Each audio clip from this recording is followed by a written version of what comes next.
So, the inevitable has become reality. Erik ten Hag has been sacked by Manchester United in the last 5 minutes. And to be honest, I don't think anyone can be too surprised by that news. It's essentially been a long time coming. For most people, it's been coming since this time last year. For me, it's probably only been the last few weeks because I still backed his idea of what he was trying to do. You couldn't argue with the trophies he was winning.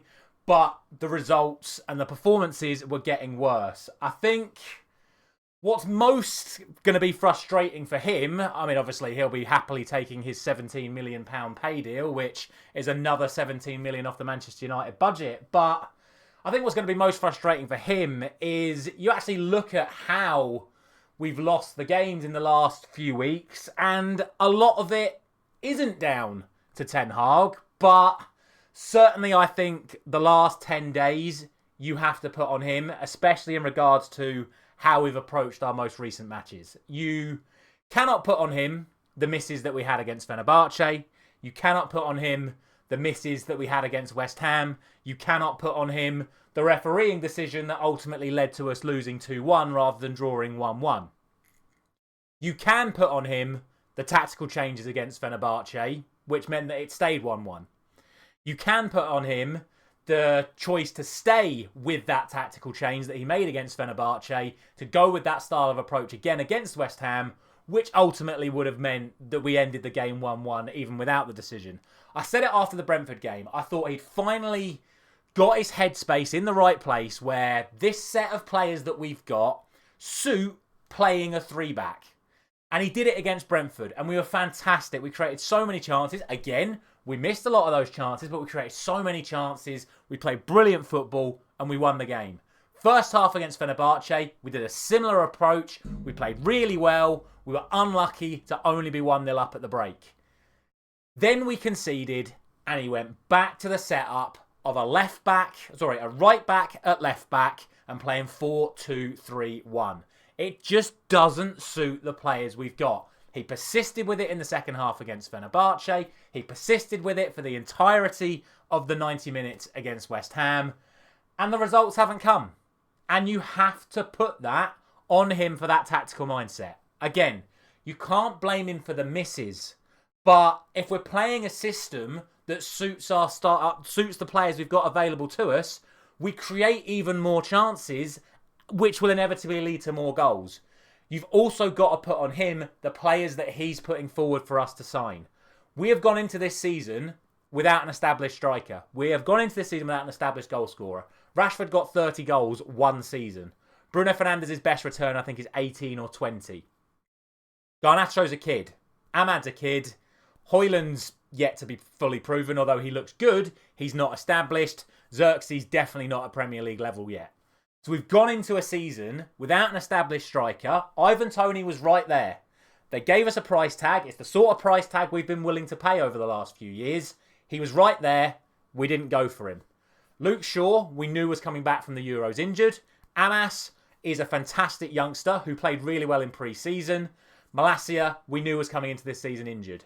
He has neither signed a left back nor promoted Amas. That's on Ten Hag. It's left us unbalanced on the left-hand side of the pitch all season long. When enough of those things happen and the results don't come, there is no hiding place. We are a quarter of the way through the season. We are 14th in the table. We have scored less goals than we've played games. Defensively, we have improved. Our defensive record is so much better. But offensively, it's horrendous. Last season was our lowest scoring Premier League season ever. We keep up the rate we're going, we're going to miss what we got last season by something like 10 or 12 goals more. So, I mean, Van Nistelrooy's taking over. He's going to be the interim manager. Former player, former striker. We've heard all this before. Has he got the right mindset? Has he got the right attitude? Can he get the best out of these players? What's the leadership structure going to look like? Is he going to appoint a new captain? Is he going to be firmer? Is he going to bring in more people that he knows that he's worked with before? Can we see some other people that people keep talking about Roy Keane going in there? Something like that. Are we going to get some more Manchester United passion back into that dressing room? Because I think that's what we need.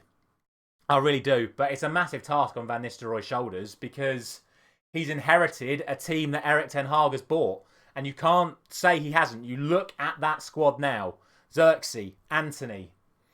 There's too many to list. Mason Mount, De Ligt, Martinez, Onana, Mazraoui.